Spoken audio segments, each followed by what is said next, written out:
name's Scott Carlin. I'm the Executive Director of Facilities for the school district. When I'm not doing Greenville County Schools business, I'm fortunate enough to be in the Air Force Reserves as a civil engineer officer, beginning my 31st year in the Air Force between active duty and reserves.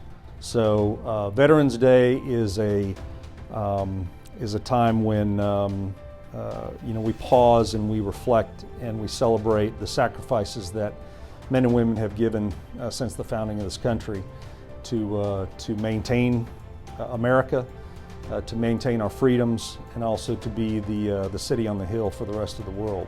I can remember my dad talking about times when in this country the military wasn't always celebrated the way we are now, and so I don't take it for granted.